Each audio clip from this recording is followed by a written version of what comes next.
Ladies and gentlemen, please welcome the Roseville Wrecking Ball. The Roseville Wrecking Ball.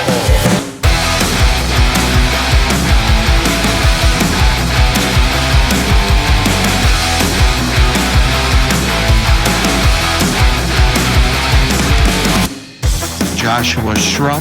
He is a very talented steward, very knowledgeable. The Roseville Wrecking Ball. This is one of those podcasts where I listen to every episode. I love what he's putting out there. The Roseville Wrecking Ball. Josh Shrum. Parcels of Knowledge. Does a fantastic job with that podcast.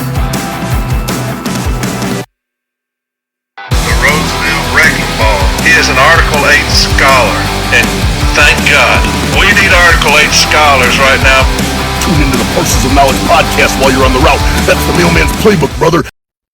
Good morning and welcome back to Parcels of Knowledge, that podcast dedicated to delivering knowledge to the city letter carrier with your host, the Roseville Wrecking Ball. Today we have a special episode where we're going to have a special guest. Like I said before, every Saturday I'm going to have a different person running for national office here to interview. And it just so happens that today is the Hammer, David Grosskopf. As you will find out, we're going to be doing this investigative interview from questions sent in by listeners. And this time I'm not going to meet you on the other side after the interview. So I'll just let you know right now that next time we do this again will be February 7th. And so far, as long as everything works out, we're going to have Kamitra Lewis on.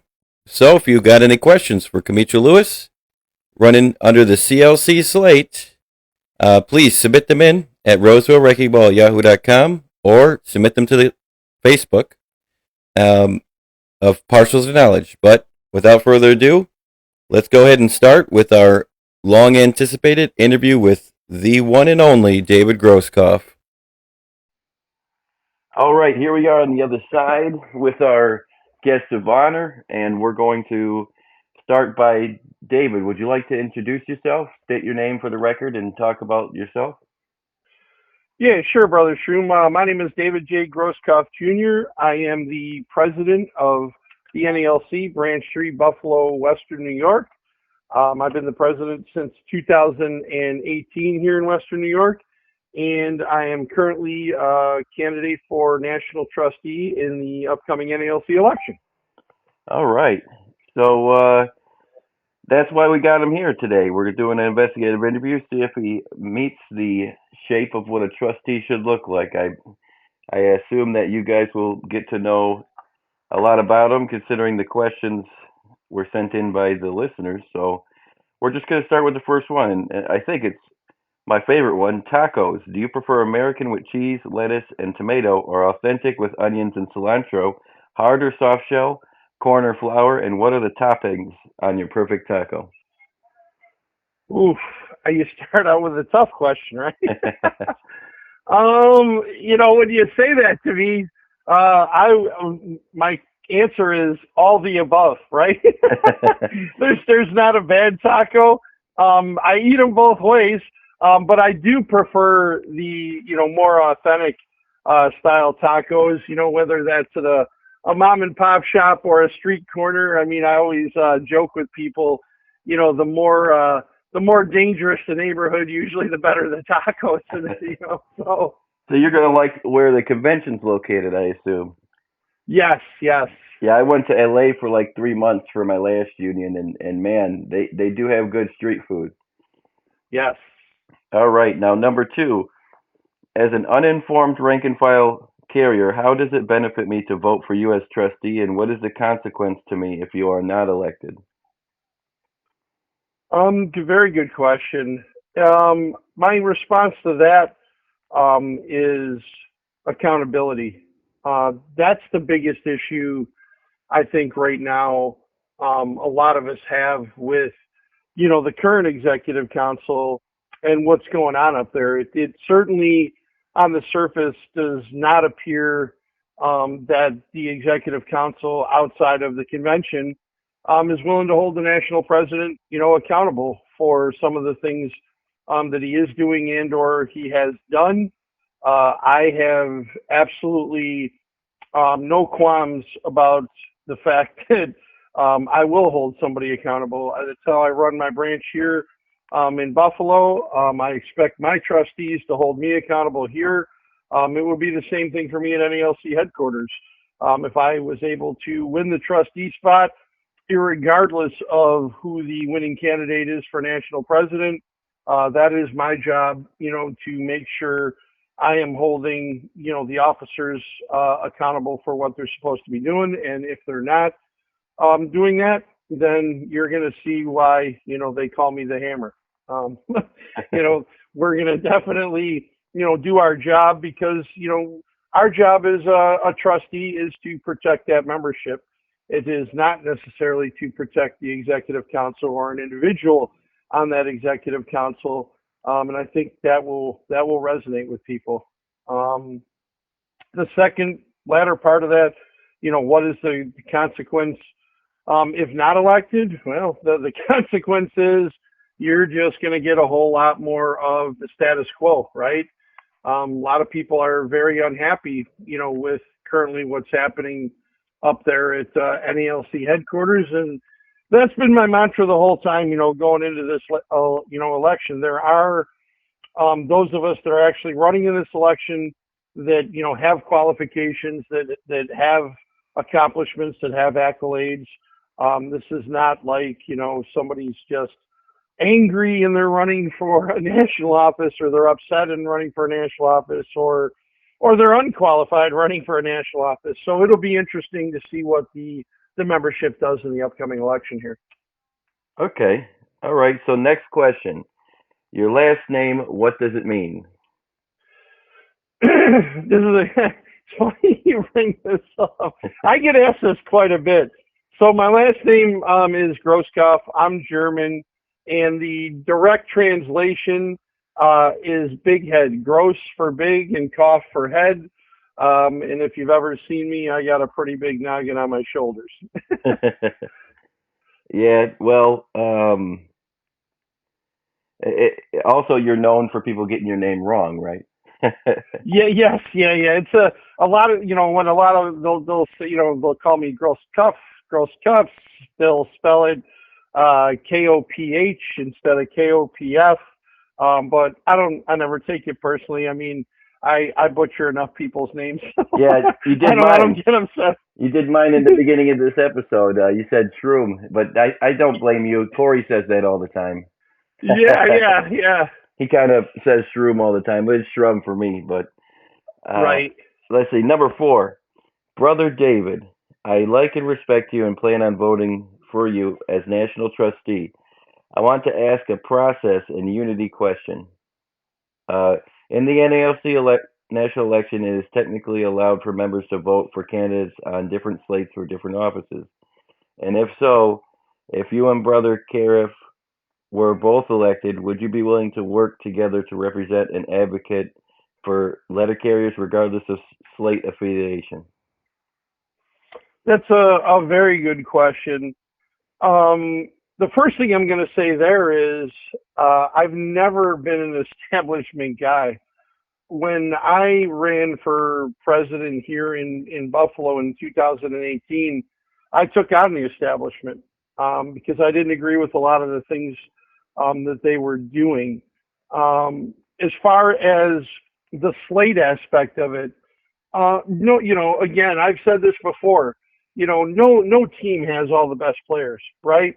When you're building a team, you always, want to put as many good players on that team as you possibly can. And I absolutely believe that's what the CLC is attempting to do. However, there's, no prohibition or, rule that says you couldn't vote for somebody on the concerned letter carriers for one position, and, for example, somebody in the current establishment that may be running for a different position. You vote for, my answer to the direct question is, you vote for the best person in that you believe for that position, period. Okay. The second half of that, as far as, for example, if I was elected trustee and Brother Cariff, was elected president, would I be willing to work together? Absolutely is the answer. I would also say this, as far as this whole, reform movement and election, I talk to everybody on both sides of the house. I work with, Brother Cariff. We do a lot of things in the reform movement. We're on a lot of the same podcasts. We talk to each other about different things. So I wouldn't have a problem, if the will of the membership was Mike Caraff is the president and the will of the membership was Dave Grosskopf is elected trustee. That is my job, to work with the national president to accomplish the task and the goals of the NALC. And in this case, if, Mike stepped out of line, that would be my job then to step up and straighten him out, or have to, put him back in line if we had to do it the hard way. So, yeah, I've got no issue. Once the membership decides who they want their leadership to be, it is then incumbent upon us when we are elected, to make that work. And we're all professionals, and we all should be able to be adults. And unfortunately, I just don't think that's currently happening, and that's why there needs to be a change. All right. Now, many carriers struggle with the morning routine with management when overtime is needed to complete their assignment. Can you give us a masterclass of things carriers can say or should not say, and what can they do to make this interaction less combative? Can you provide any tips if it does? Yeah, very good. Again, very good question. I deal with this quite a bit. I tell my carriers all the time, the only reason that you're afraid, for example, or you're fearful is because we don't know our job well enough. The very first thing as a city letter carrier that you need to do is educate yourself. Open up that M39, open up that M41, get your nose in there, read it. Your collective bargaining agreement, read it. If you are better prepared, you're better educated than your supervisor, the morning routine is going to be, very easy for you. I know there's, carriers, if you're afraid to answer a question, I may question, do you really know your job that well? And if you do know your job that well, and the supervisor, for example, comes up to you in the morning and they got their clipboard with, DOIS or PED or whatever the latest, computer generated program they have to use, and they tell you, hey, you've got undertime, you should be able to be prepared immediately to answer why that is or isn't the case. I tell letter carriers all the time, we don't make decisions. Management makes decisions. Don't get yourself, all torqued up or all twisted up when management says, for example, you have undertime. That's their opinion. That's their estimate. As a city letter carrier, you have your opinion and you have your estimate, which is PS Form 3996, which you should be filling out in duplicate, right? Copy requested on the top of one. Fill that thing out completely. List your reasons why you believe your assignment does not have, for example, undertime. Hand that to the boss. Don't put it on the boss's desk. Don't, throw it in a basket unless that's the way that, you guys do business in your station. And then make the boss make a determination. If they approve it, fine. If they don't approve it, guess what? My answer's the same. That's fine. Don't get yourself worked up. Don't get yourself all excited. Go to the street. Start your deliveries when you know that you're going to be late on the street because you've already told them in the office for a bunch of given reasons you're going to be late. Text them on the scanner.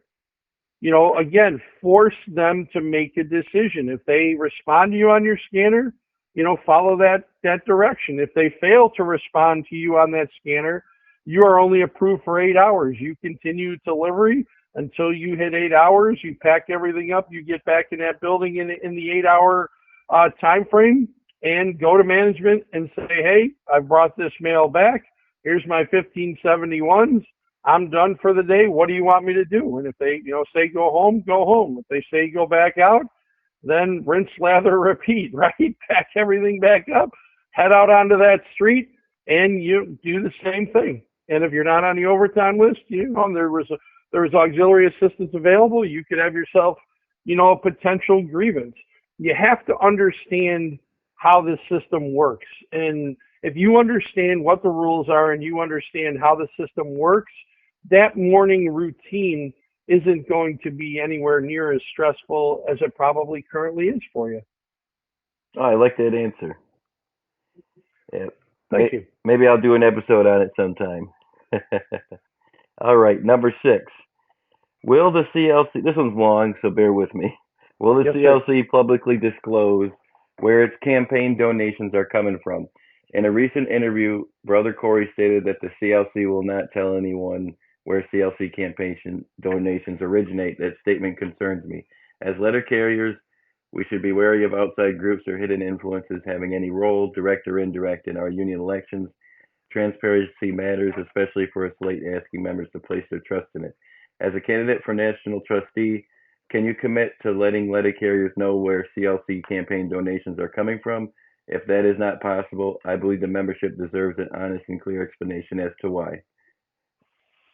Very, very good question. Excuse me, sorry. I did hear the episode, where Corey said, quote unquote, absolutely not. And here's how I look at this. In a perfect world, my answer would be yes. But we don't live in a perfect world. Okay. Not only am I a candidate on the trustee slate running in the election, but I'm also the second in command of the CLC itself. And we have probably a couple thousand people contributing money to our campaign, right? So there's thousands and thousands of people. Now, would I like to, potentially publicly disclose that because somebody's asking? Sure. But the way this works, or at least the way we've worked it, you've got the ability to go onto our website, concernedlettercarriers.com, and publicly list yourself as an endorser or supporter. When we get that contribution, we send that individual letter saying, hey, thank you for your contribution.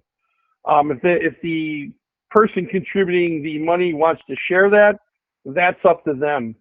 But the reason I say a perfect world, we're not in a perfect world. And there are people that are contributing to our campaign that we have to protect. The concerned letter carriers, we are the only set of candidates that have suffered the wrath or the political retribution of the national president. And the way I look at this is, and I'm not going to name names and I'm not going to, say anything like, specifics, but there may be people that are currently working for NALC headquarters in different capacities that could be contributing to that campaign because they agree with us. And if we expose that, they're in harm's way. And you've already seen this with Orlando Gonzalez and Debbie Dixon. If you express any type of negativity towards the current national president or, that executive council, there is going to be a price to pay. And at this point, I don't feel comfortable with exposing that list until, maybe the election is over with, because we don't want those people being targeted. The other thing, too, when people ask these questions, will the CLC do this? Well, why don't you ask, will national headquarters do this? Because they've never done this. These guys that, are in these positions, they're not telling you where their contributions are coming from. They never have, and that's part of the problem, right? They're not going to tell you, well, we're getting a contribution from Branch Street, Buffalo, Western New York, or the president or any of its members, and they support us. We're not going to release that either because it could put people in harm's way. So I think at this point in the election, that would be foolish of us to do something like that because it could open some folks up, to retaliation. And it's absolute nonsense what's already gone on. You've had James Henry stripped of his duties because he disagrees with the national president. Although Chris Jackson isn't on our slate, you've had Chris Jackson You've had, Mac Julian, you've had Paul Barner. I mean, there's a clear pattern here by the national president. The people that are directly connected to that National Executive Council, that if you, again, aren't towing the line, there's going to be political retribution. And again, to repeat myself, I do not want to open up that political retribution to anybody out in the field right at this point if we don't have to do that. All right. Well, what life lessons did you learn from your father? Woof. Probably, the biggest thing, and you can see this in me, is to stand up for what you believe in. My dad's a two-time, Vietnam vet. He was a union guy, and he would always tell me, if you disagree with something, say something. If it's not the right thing, do the right thing. And I'm constantly telling all my, officers here in Branch 3, when they ask me, what's the answer, Dave? The answer is do the right thing. And a lot of times the right thing isn't the easy thing, it's the difficult thing. And, that's the problem we currently have in the NALC at national headquarters. It doesn't seem like there's enough people that want to do the right thing. There's too many people that want to do the easy thing. And that's why we don't get a lot of the things we get. And that's why I believe as, the president of Branch 3, I've, been fortunate enough to be as successful, as I am because, I do the right thing. I do the hard things. I run all these things down, I was an athlete, in high school and college, and, my dad would always be on my butt to be training. He's like, you might not be the biggest, you might not be the fastest, you might not be the strongest, but, you're going to be, able at the end of that game based on your training to be at the exact, level that you were when you began. And I spend a lot of my time, I put in a lot of long hours, like many of us, a lot of long hours, to make sure my branch, is at the top or near the top of a lot of categories that the NALC tracks. And my father is also, my biggest advocate when it came to, running for national office. I would tell him all the time, yeah, you know what? I don't know. And he's like, man, forget that. He's like, just go for it. He's gone now, but we're taking Dad's advice. We're going for it. All right. How do you deal with difficult personal and professional conflict? Yeah, there's a good question. It's pretty simple. And again, I'm a human being, like anybody else. And what I do and what I try to tell others to do, take the personalities out of it, take the person out of it, give me a set of, I prefer, most times when people are talking to me, don't tell me who, tell me the facts. Tell me what's going on. Tell me what the issue is. Tell me what the rules are. Tell me what the handbooks say. Tell me what the manuals say, the step fours, the arbitrations, all of that stuff. And that's how I want to make my decision. I don't want to make my decision based on because I know it's a certain individual and, whatever, maybe I feel a certain way about them because they did something to me in the past. I try to steer clear of that all the time. That's my advice, for everybody is just look at the facts and make your decision based on that. Forget about the person. And I think in the long run, that'll serve the individual well. All right. Let's see. What traits or characteristics do you look for in union leaders? So when now I've got, matter of fact, February 5th, I'll have 34 years in the post office. And so I've been here a hot minute. And the way that I came up through this whole thing in the union, it was, I had a lot of old timers that showed me the ropes. And the very first thing that they always told me, breaking into the union ranks, where if you want to go anywhere in this union, you better be an absolute beast in enforcing that contract. So that's the very first thing that, I look for is that individual savvy in the use of that collective bargaining agreement. And if so, do they have the drive and the discipline, and the tact to get it done, for the membership? You can, whatever, you can go into a room, you can pound your fist on the table all you want. You can make demands, you can do anything you want. But the end of the day is you got to get it done. For 7 years, I was the Albany, Western New York NALC primary step B member. And that's, in my opinion, the hardest job in the NALC. These men and women that sit on the DRT teams, they got to make tough decisions every single day, every day of the week, Monday through Friday. And, when my backup would come in or somebody else came in, they'd ask for my advice. And I'd always tell them this, Josh. I'd be like, you're only as good as your last decision in this game. So you have to constantly produce in this realm. You cannot not afford to do that.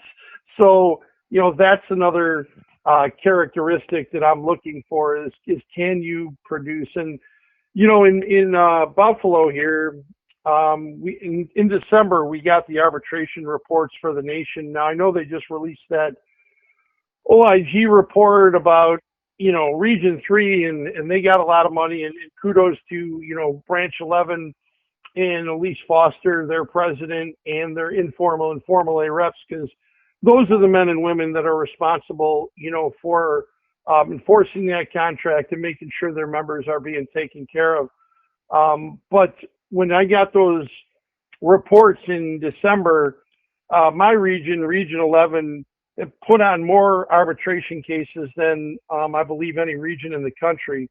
And within Region 11, Branch 3 put on more cases than anybody in Region 11.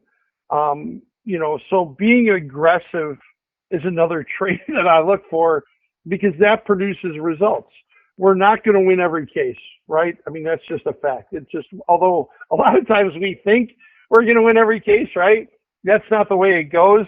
But if you're constantly, like me and Corey talk about, if you're in that arena and you're always fighting and you're fighting for the right reasons, I believe in karma, and karma's been very good to me here in Branch 3. And we've done very well, in arbitration here in Branch 3 on serious issues. For example, we just had another last week. I think Corey said he's going to do or talk about it this Sunday on his arbitration. I had another win on a removal in Jamestown, New York, where the management removed the carrier and they only used GPS data exclusively. I've had great success here in Buffalo fighting that subject matter of the use of GPS. We have multiple wins in the discipline case, and we have the only contractual win on the use of GPS data solely, with letter carriers too. So, being aggressive certainly helps, because when you're putting on a lot of cases, the chances are, if those are good cases, you're going to get the results you're looking for. All right. Oh man, I feel like you're forgetting one important detail. It seems. Go ahead. What about cool nicknames like the Hammer and the Wrecking Ball? I'm just joking. Yeah, that's funny though. Cool nicknames, like you said, cool nicknames are cool. And why do you get a nickname most of the time, Josh? Because you earned it, right? Exactly. Yep. All right. Well, next question. What has been the most difficult issues you have personally encountered as a branch president? Ooh. When you say that, there's two things that jump out to me. So you get into these positions, right? You're branch president. You're like, yeah, ooh, I finally made it. You're clapping for yourself, and I don't think people understand the gravity of it sometimes. And I'm going to give you two examples here. two of the most difficult things I've ever had to do as branch president. Matter of fact, three now. During COVID, I had a carrier die due to COVID. And I had to go to that member's home and notify their family. That was difficult. I can imagine. The next thing, I had the most severe motor vehicle accident in the history of the Buffalo installation. I had one of my carriers. She was a long-term carrier out of Williamsville, New York. She was on her route, regular sunny day, no severe weather conditions or anything like that, attempting to make a left-hand turn off a busy road, and a vehicle was not paying attention and ran right up the back of that LLV at full speed. The impact took that LLV and literally flipped it upside down. And the carrier was doing everything correctly. The carrier was in the left-hand turning lane. Carrier had her seatbelt on. Carrier was waiting for traffic to clear. That vehicle flipped upside down. And when the vehicle landed, she had the window rolled down. And when the vehicle flipped, her arm somehow, made it out the window, and the vehicle landed on her arm. And I remember getting the call from management that they were rushing to the scene. The paramedics were on top of the vehicle, and it was described to me as they didn't know if the carrier was alive because there was no movement. So I immediately jumped in my truck and was starting to head to the scene, and I got another call back that the paramedics had gotten into the vehicle. The carrier was alive. She was pinned under the vehicle because her arm was literally under the weight of the entire vehicle. At that point, they had extracted her. They got her out of the vehicle. They got her into the back of an ambulance. She was not doing well. At that point, my task changed from rushing to the scene to going to the home. I was trying to get a hold of her husband, who actually worked. He's a union guy. He works at a factory here in Buffalo, and they're not allowed to have their phones on the workroom floor. I couldn't get a hold of him, but she had two older sons, so I was rushing to the house. And I got to the house, and the boys were actually walking. Believe it or not, the time, like I tell you, karma is an incredible thing. The boys were walking out of the house as I pulled up in my truck, and I got out and I identified myself. And I had to tell them I didn't know if their mom was going to make it.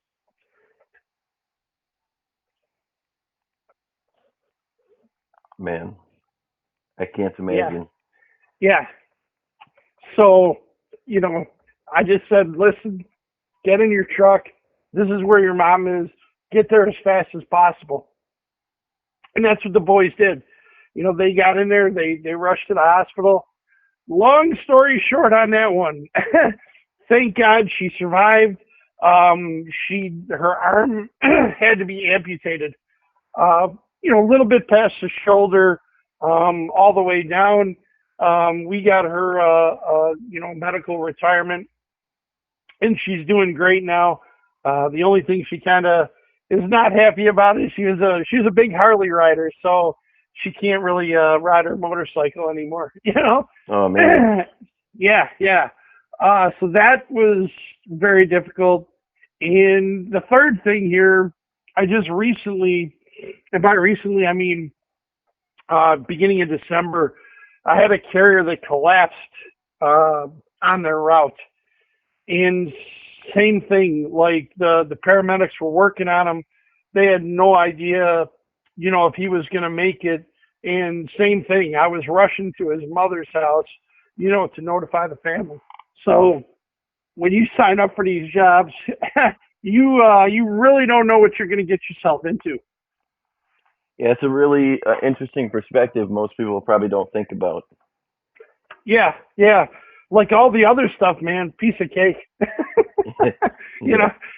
Everything else, when you got to deal with something like that, because, the humanistic part of it is it's difficult, as you can tell in my voice and my reaction. And this is good Lord, this is, at this point, this is years after the fact, and it still produces a reaction like this. All right. Well, good thing we're moving on to the next one because, well, why only run for NALC trustee? Why not run for a higher position? Whew. I laugh when you say that, man. If I had a nickel for every time in this election somebody has asked me, that question, why aren't you running for a higher level position? And listen, thank you to everybody that, has said this to me and respects me and my ability, and things like that. Man, I love each and every one of you. But there is a very specific answer for that. And just so you're aware, I was asked to run higher. James Henry actually asked me to be his second in command, and I declined to do that at this point. And it wasn't because obviously, it wasn't because it was James or anything like that, obviously, because I'm still running, as part of his team.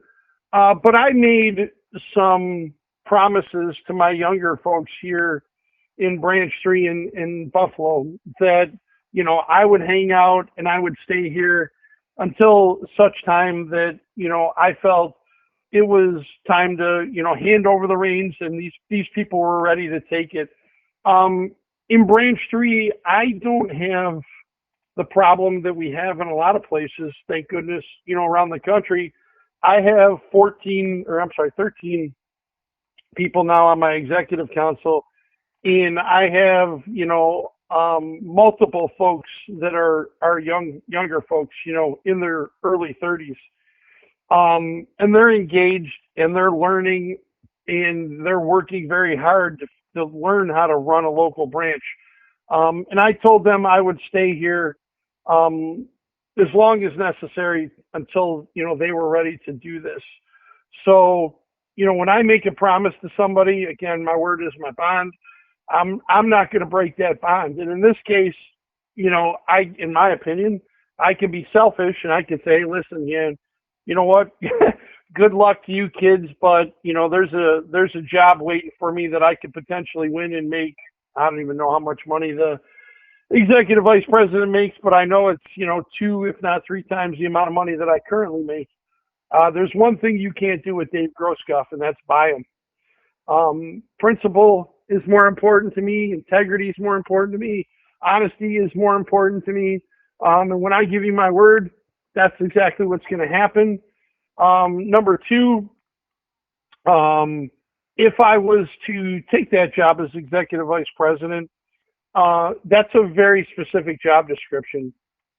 And there's a lot of responsibility in that. And there's some other things, and other folks that need some help working on different things that I have expertise in. So what I proposed to James was, listen, let me run as trustee because it's a part-time position. It allows me to stay in Buffalo, continue to train my folks there. It gets me a seat at the national table. And then you can use me not only in that trustee position, but if you have other, officers or staff or whatever the deal is that needs help in certain things that, I may have an expertise in, I'd be willing to coach those folks up too. And number 3, that's exactly how I broke into this whole thing is, my first position on the Branch 3 executive board was a trustee.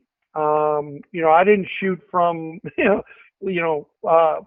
letter carrier on the workroom floor, jumping all the way up to president. I think there is something to be said for earning your way up the food chain. And there's lessons that you have to learn going up that food chain. And sometimes I think those lessons are lost. And, with the current national president, I think that's part of the issue is, unfortunately, he was taken, too soon and shot too fast up the ladder. And you miss some important lessons, not only life lessons, but, contract lessons and leadership lessons and all those other things. And I don't want to do that. I want to get in on literally the ground floor at NALC headquarters, learn how that place works, learn, the ins and outs of it. And then who knows, in the future, I may attempt to, move myself up the food chain. And my point there is I have a solid foundation at that level, at that point. Like, for example, I wouldn't be jumping from the president of Branch 3 to the executive vice president at NALC headquarters. So I have no issue, with earning my way into anything, because I feel that the current way that we elect our leadership is a high school popularity contest, and it's the least competitive thing I've ever seen in my life. So this is why I hold a lot of the opinions I hold, Josh, is, you can, and I tell people this all the time, like, people get mad at me here in Buffalo because of a decision I make or whatever the deal is. I tell everybody, I go, listen, there's going to be an election in 2027. Run against me. If you win the high school popularity contest, good for you. That's the easy part. The easy part is winning the high school popularity contest.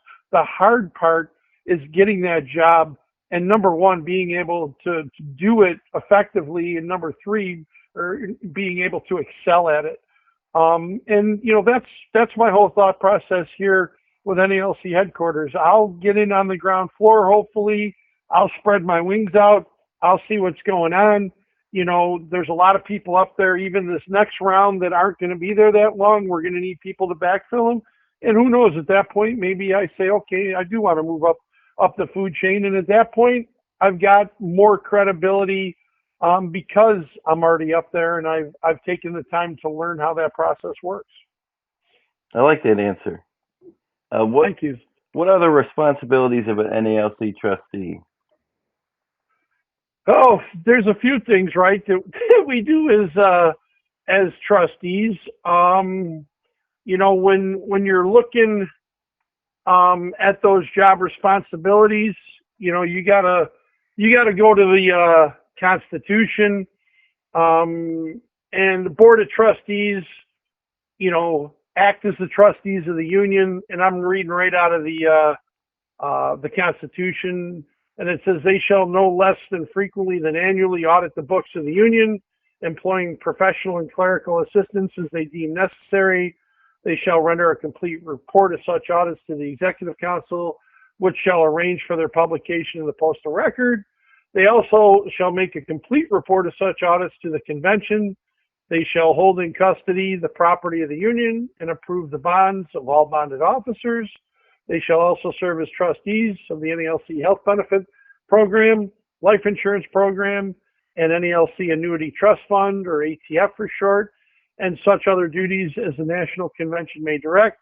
The Board of Trustees shall select from their own number. One of the trustees shall be the chairperson of the board, and then it goes on to list, what they're making per year and stuff like that. So, our job, again, is to watch the books, basically, is to be the watchers of, that Executive Council and the national president, and making sure things are on the up and up. And I go back to, one of the first questions you asked me, right, about, what's the benefit of electing a guy like me? I'm actually going to do that, okay? I don't think that's currently happening, in my opinion, but that's my opinion. And that's why I'm running for national trustee. I think there are some things that we could tighten up at NALC headquarters. Again, do I think anybody's stealing anything or misappropriating any funds or anything like that? No, I don't. However, based on what I see, and I see a lot of things, and a lot of people talk to me from NALC headquarters, like I mentioned, from all sides of this thing, there are things that we could do, I think, that could serve the membership better. And that's why I'm running for trustees, because I want to get in there and I want to make sure not only is the union spending its money as wisely as possible, I also want to be an aggressive voice to get letter carriers a new collective bargaining agreement. That makes sense. All right. What's your relationship with James Henry, and can you describe why you would recommend him as NALC president? Yeah, so James, I probably, I'm just trying to think in my head here, the timeline. I met James right around, when the CLC was formed. I mean, obviously I knew who he was beforehand because he was, pulled up to NELC headquarters to be the vice president, things like that. I knew he came from a very large branch 1100. I knew he was very well respected in his branch, in his state of California, in his region. So I knew quite a bit about him. And the reason that I support, James Henry is because of his character and his integrity and his honesty and his vision, for the NALC, on top of the guy, being an excellent leader, a U.S. Marine. The guy makes very logical, educated decisions from a lot of things that I see internally. When I work with him, he solicits the advice of a lot of us. Everybody on the CLC as far as candidates on our board. He does not go into this like somebody currently walking into a room trying to negotiate your contract all by themselves. James is asking us and engaging all of us. What do you guys and what do you girls think about these questions? He relies on me, personally for a lot of different things, whether that's politically or whatever. He trusts my opinion. He trusts my vision in a lot of this stuff. And that's why I think James is a good leader, is he works as a team leader. He is not an individual. The man is not motivated, by his title. The man is not motivated by money. The man is motivated because, like many of us on the concerned letter carriers, he believes that the membership right now is not getting the best representation they can get. They're not getting the best contract that we believe letter carriers are entitled to. And, in a nutshell, that's why I'm Team James Henry. The man has the same vision that Dave Grosskopf has. I know I keep inserting myself, but I think a lot of those reasons about how he's doing this for the right reasons and how he has our back. I think Corey, this is a shout out to you, Corey. I think you should change his name from the wolf to the vertebrae because he's got your back like a vertebrae. I think that's his saying, right? I was just going to say, it's one of the sayings he uses very much, and he did like you just said. He uses it so much, so repetitively that even like people not in the CLC understand that. And he's saying that because he's trying to bring that solidarity back. He wants, every letter carrier in this nation to feel that way, that your national headquarters, every officer at that NELC headquarters, every staff member at NELC headquarters has your back. Yeah. And that is no small task in the current environment, because I don't think it's any newsreel here that's currently not happening for a number of reasons. And I don't want to, we could talk for days on that. I don't want to go into it, but, James is a leader. I believe, his military background, obviously helps in that. And, it's impressive when you see him get us all in there and get us together. The man's inspiring. The man has a vision, and the man has the ability to work with a bunch of different personalities in that room to accomplish a task. You've never seen anything like the CLC ever before in the NELC. Never. And that's a tip to James and Ricardo Guzman, who's, the head of the CLC. Those guys do an amazing job, putting this team together, making sure it works the right way, and making sure we're all on the same page and moving in the same path, because that's what we're going to need. We're going to need that going forward to get the good contract. We're going to need that going forward to protect ourselves, from any attacks from, Congress or, a sitting president or anything like that. We're going to need this stuff. All right. So next question. Can you list some of the biggest changes you would like to see implemented inside the NELC? Yeah. One of the things that bothers me the most that I see you got a bunch of staffers in the NALC that walk around like they're big shots and they think they're the elected official. And you got a bunch of elected officials that have basically been neutered, by the national president and these people.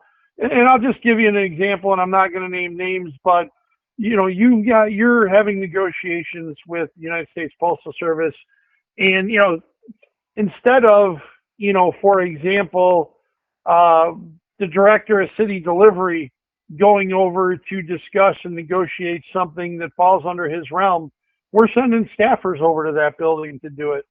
To me, that's absolutely ludicrous. And it undercuts that national officer who was elected by their constituents, all in this case, a national officer, so all across the country to perform a specific job. And then they're not being allowed, to perform that job. And if there's a reason, I want to know that reason.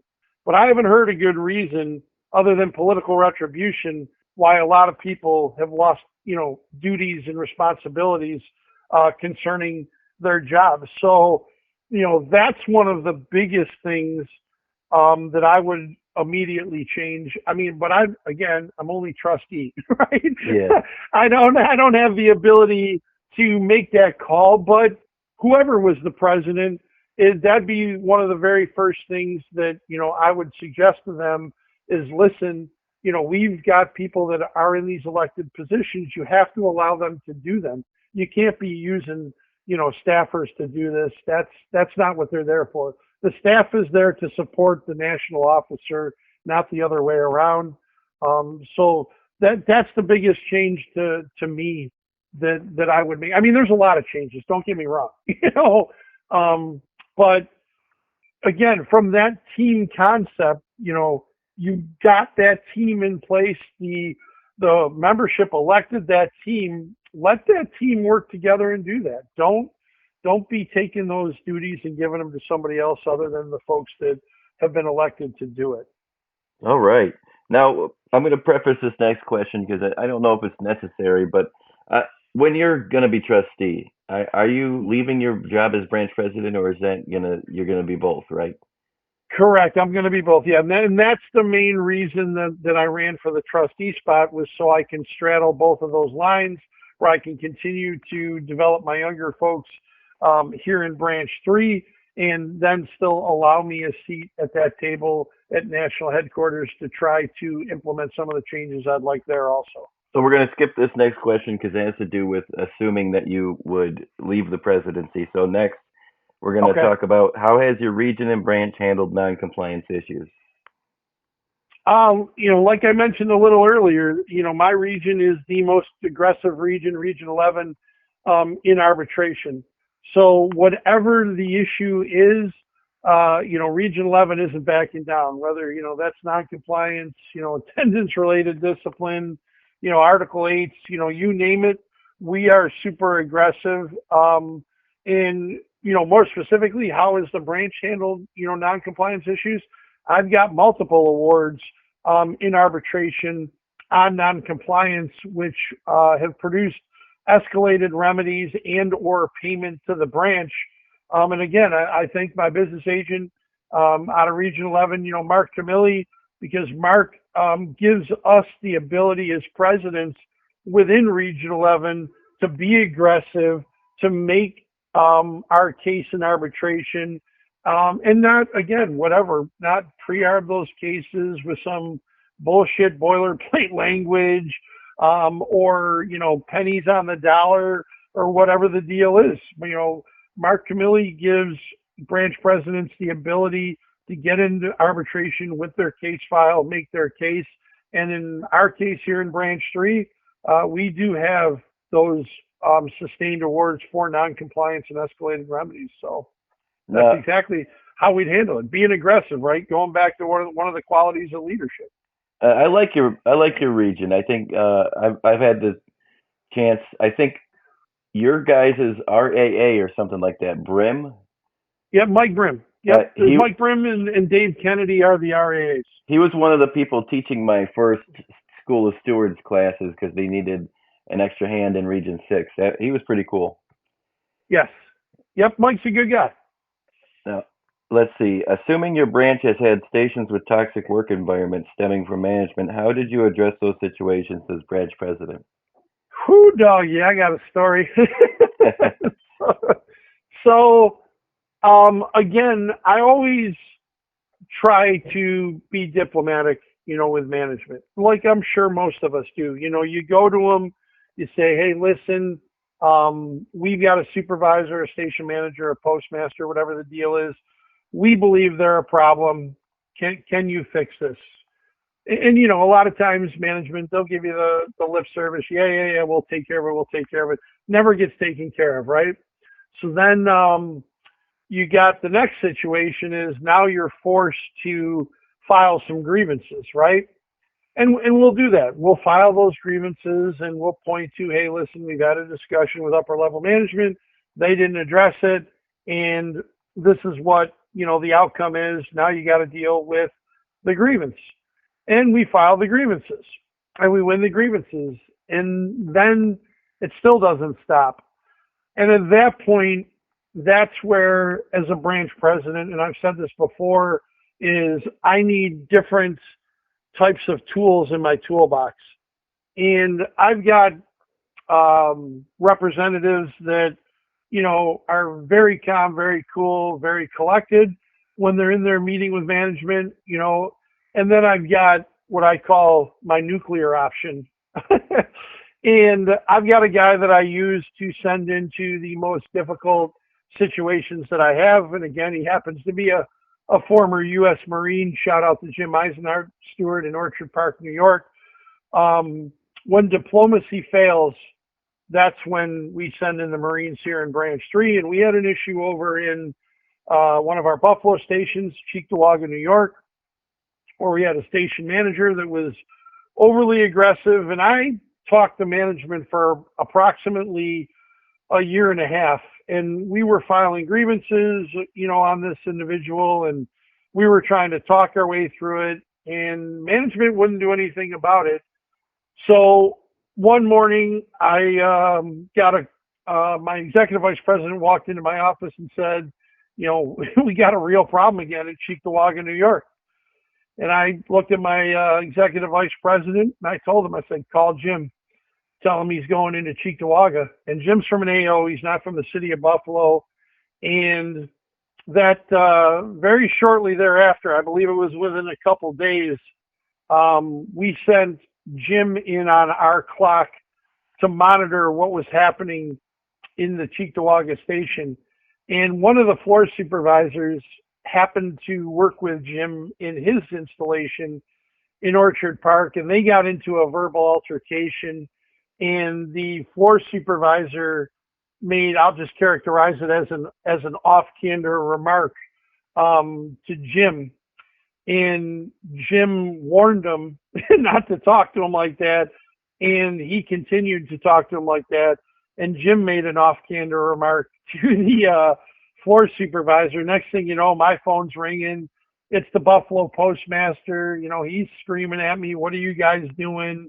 This is ridiculous. Do you know what your guy said to my guy? I said, yeah, I do know what my guy said to your guy. I said, do you know what your guy said to my guy? I operate by very simple rules, Josh. And the rules are I treat you like, you treat me.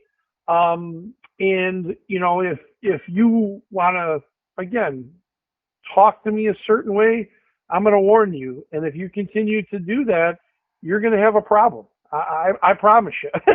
Ask, because there are people that have done it. I run a very tight ship here in Branch 3. I don't think anybody will disagree with that. I don't put up with a lot of nonsense. And I believe that has led to, our direct success here, as a branch. So that's how I deal with toxic work environments. I literally have the U.S. Marine Corps go into a building, and when that happened, the Buffalo postmaster went over there and he talked to Jim.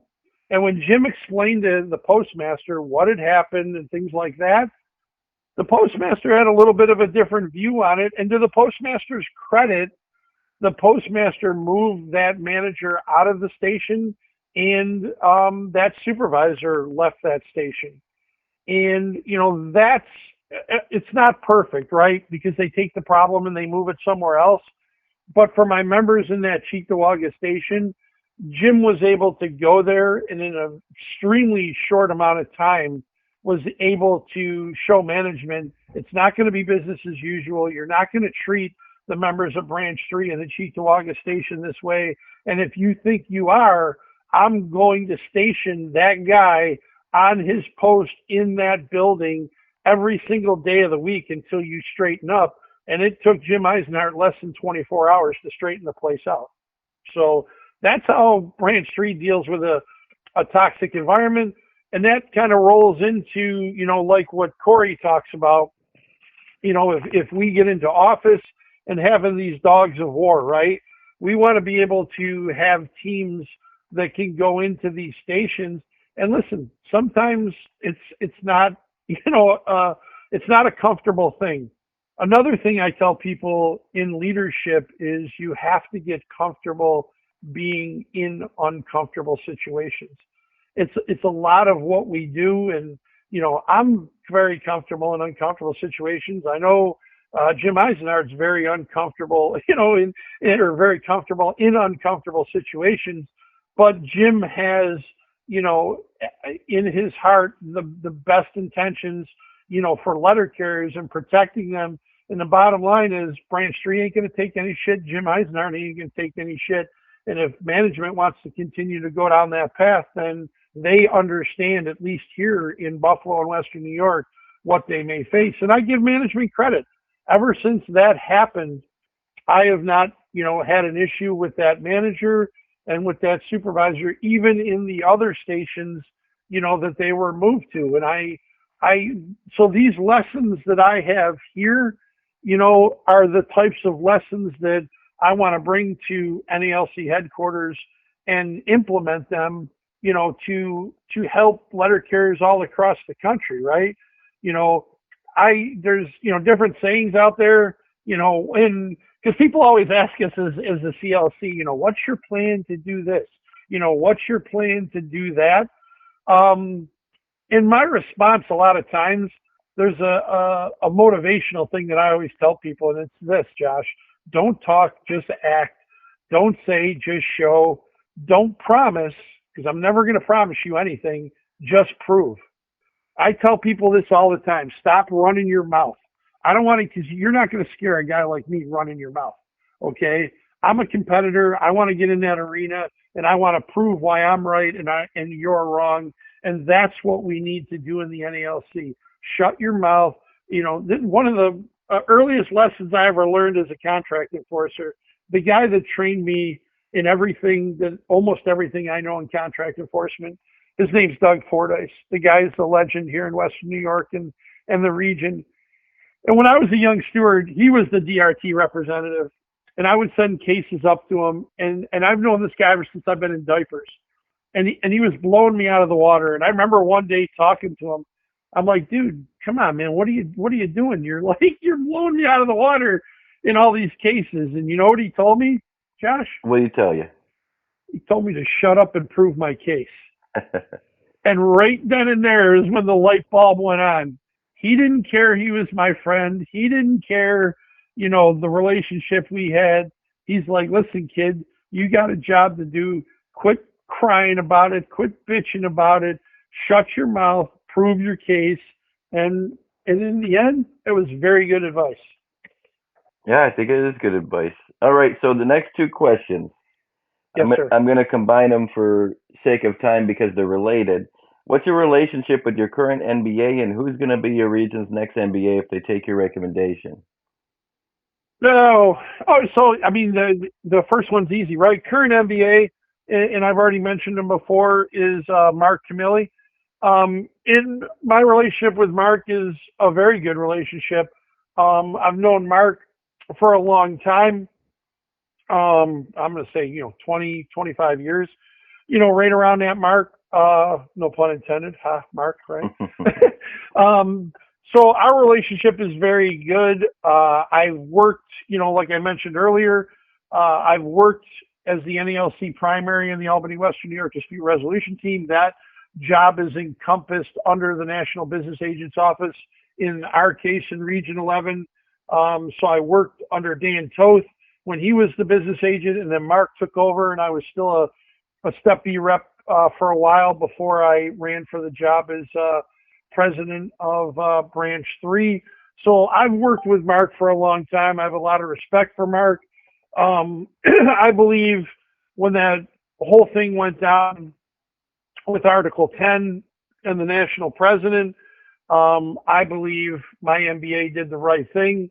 And by that, I mean my MBA protected the membership. He did not protect the establishment. He did not protect the executive council. He did not protect an individual.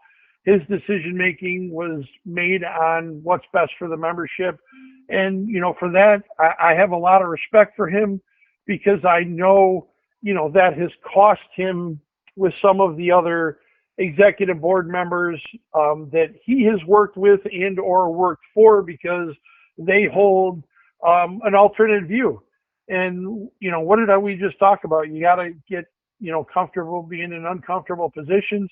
Mark stood for morality. Mark stood on his principles. Mark stood for integrity. And many of us have said that to him. We thanked him for doing that. And the guy has my respect, and he has, my support in anything he needs to do. Who's going to be the next MBA in Region 11? That I don't know. I mean, Mark talks about potentially retiring. He may run again. I mean, if Mark runs again, I'll support Mark Camilli. There's no doubt about it. If Mark's not there, I mean, to me, it's pretty elementary. Usually you pull the business agent, from the way the NALC works anyways. You pull the business agent from the pool of RAAs or people working in the office that are available. And the two folks currently in there are Dave Kennedy and Mike Brim. I believe Dave Kennedy is going to retire here coming up shortly.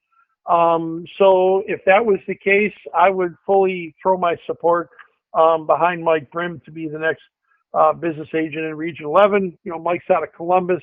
Again, I've known Mike for a long time. Not quite as long as Mark, but he's a bulldog. He's very aggressive. He's a grievance guy, and that's why we've always meshed as well. Like with you, Josh. Yes, us contract enforcers, we kind of run in the same circles. Yeah, he's certainly can hold his own. I know he's a frequent flyer to mosh pits, right? Yes, he likes his heavy metal. Yep, absolutely. You will see Mr. Brim doing the old the old metal headbang every now and again. Yep.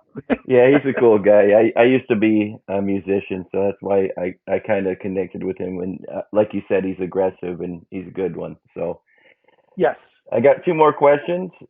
Yes, sir. We'll start with, what are the most disqualifying issues concerning the current NALC leadership that letter carriers should be aware of? I think I've already said it. I do not believe the current executive council as a whole has done their job protecting the membership. I do not believe that everybody on the council, for example, hasn't done that. You have 28 people on that National Executive Council, and it seems like, if I go at a high number, in my opinion, 6 or 8 of them tend to do the right thing when presented with difficult decisions. The problem is, the other 20 or 18, whatever the difference is in numbers, just seems like doesn't matter what the issue is. This is what the establishment or the president is saying. This is what we're going to do, and that's kind of the end of it. And that's the biggest issue I have. The biggest issue I have is the national president does not listen to his local leadership, and he hasn't listened to his local leadership. And there's this feeling that you can't, I don't want to use the word address, but you can't challenge a lot of the things that the national president does. Now, again, remember, the executive council outside of convention is the authority. It's not the national president. All right. So if there's something that is wrong, there's something that is not right, it is incumbent upon that board to correct that. And the general sense that I get, and a lot of people that I talk to, is the majority of them don't do that. That's the most disqualifying issue for the majority of those people up there. I'm not saying they're bad people. I'm not even saying, they're doing a bad job in some instances. What I'm telling you is when it came down to protecting the membership or protecting the establishment, they chose to protect the establishment. And for people like me, that's unconscionable. I can't have that. I didn't do that here locally.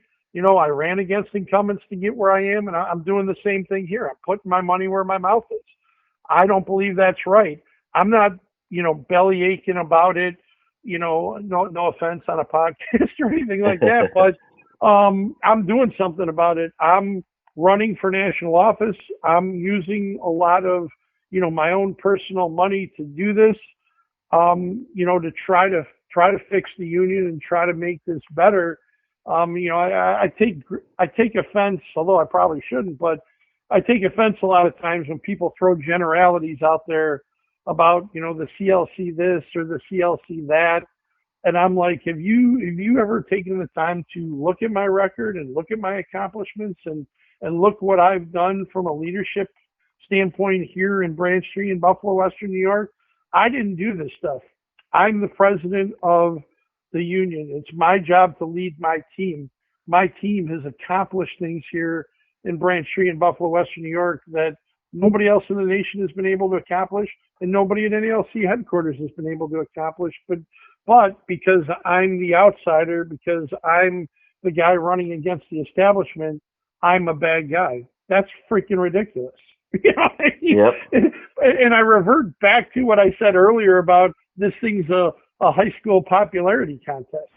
I don't want somebody in a position that doesn't have the ability to do the job because I like them. I want somebody in a job that has a proven track record of defending against the things that letter carriers face every day. I have that track record.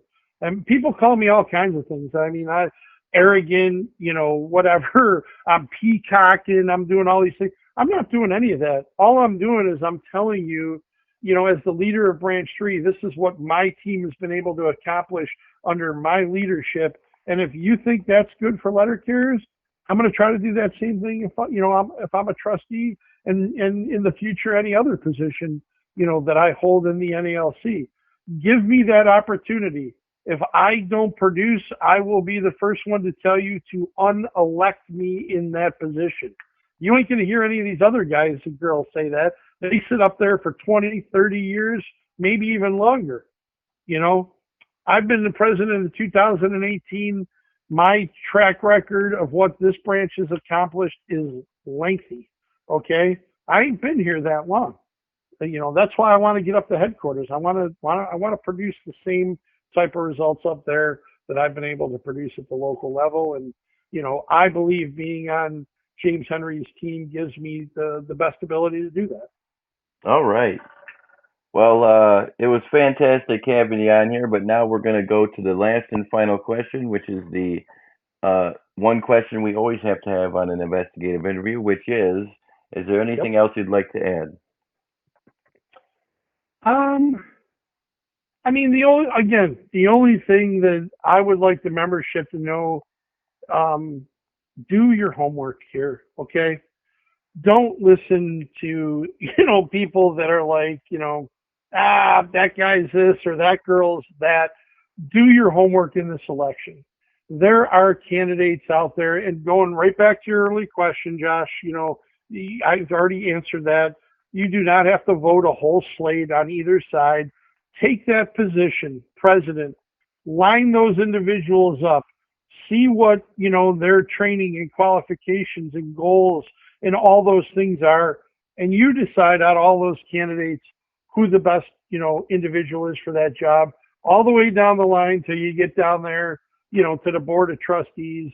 There's 3 trustees on that National Executive Council, and I'd like to be one of those 3 trustees. So do your homework. If you have questions, contact me. My cell phone number is 716-432-9592. Reach out to me, talk to me. I'll talk to you, as candidly about anything as I'm talking, to you right here, Josh. That's what I want people to know. Do your homework. It is a critical juncture in our union here with our leadership. All the things that we are going to face here in the future, we need folks that have the skills to pay the bills. That's all there is to it. No more, you're my buddy. No more, yeah, wink, wink, nod, don't worry about it. We can't afford that anymore. It's produced the current situation that we're in at NALC headquarters, and we can ill afford to go forward with it. It's that simple. All right. I couldn't agree with you more, David. It was good having you on. I appreciate it. Thank you, my friend. I appreciate the time. All right. You have a good one. You too, brother. If these guys are getting educated, we will be in big trouble.